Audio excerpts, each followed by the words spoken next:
The executive orders that could affect us here in Arizona have to do with our southern border. Yeah, the president did sign nearly a dozen executive orders, including issuing a national emergency at the border. So Ty has been live south of Yuma at the border crossing at San Luis this morning. What's going on, Ty?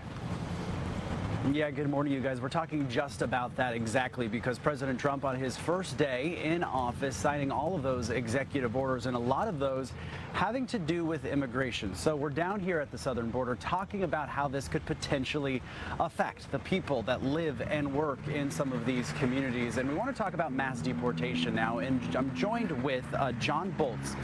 He is the president of the Arizona Farm Bureau. But John, you've also been a farmer here in Yuma County for decades, correct? As far as your second generation. That's correct, Ty. Yeah, farm here in Yuma, growing fresh vegetables and melons for the U.S. and Canadian market. All right, so let's jump right into it, John. I want to talk about the idea of mass deportation that the president wants.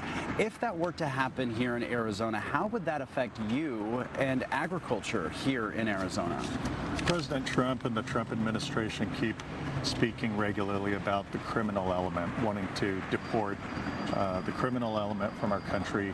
I think everybody can agree that's an issue we're tackling. It's a problem not just in the cities but across our country. Agricultural workforce isn't that. They're hardworking, good folks, and so I don't think the agricultural community will be impacted quite the same way as maybe other parts of our, maybe other industries or other parts of our country. John, the USDA did say that 42% of workers lack work authorization here in our country. And you still don't think that that would be a potential issue? Well, you know, if the administration is focused on folks that are the criminal element, gangs, that sort of thing, it's not agricultural workers. Folks getting up at 2, 3, 4 in the morning, going to work in the fields. That's not the criminal element. These are folks trying to make a better life for themselves and their family. They're an essential part of American agriculture and putting food on the table every day. I think the Trump administration understands that.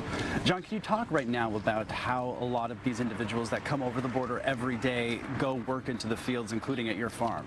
Yeah, Arizona's blessed with, you know, sharing a southern border with Mexico.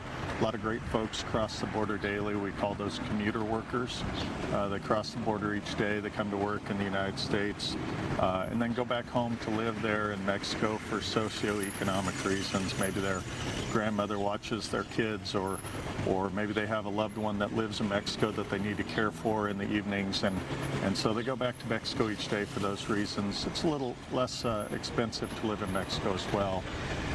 Here in Yuma County, we have about 15,000 people that cross the border daily to work in agriculture here in our county, harvesting fresh fruit and vegetables for the U.S. and Canadian consumer.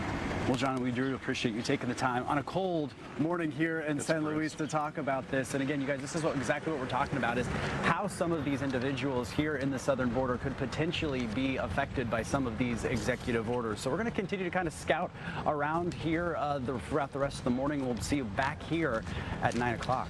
Ty, I got a question for you because we can see a lot more, you know, now the sun's come up. Would you say there are more people crossing the border heading south into Mexico, or more people crossing the border heading north from Mexico into the U.S.?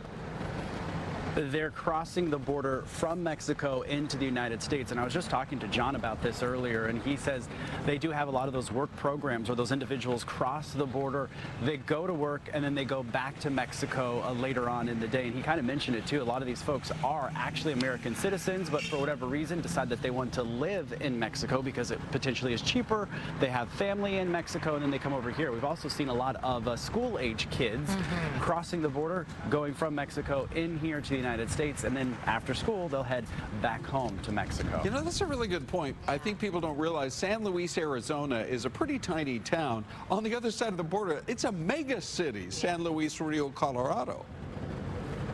It is. If you look at Google Maps, and we were actually just talking about that, San Luis itself here on the Arizona side is tiny in comparison. As soon as you cross the border, you can see just what a big city it is, just right across the border behind us here. Yeah.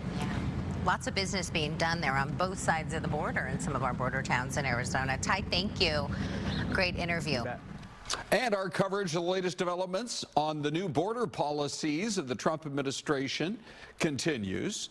Ty's going to join us again about an hour from now. Later today, Kenzie Beach will be in Nogales at the border crossing there. And you can get all the latest on Fox 10 on air, online, and on the Fox Local app.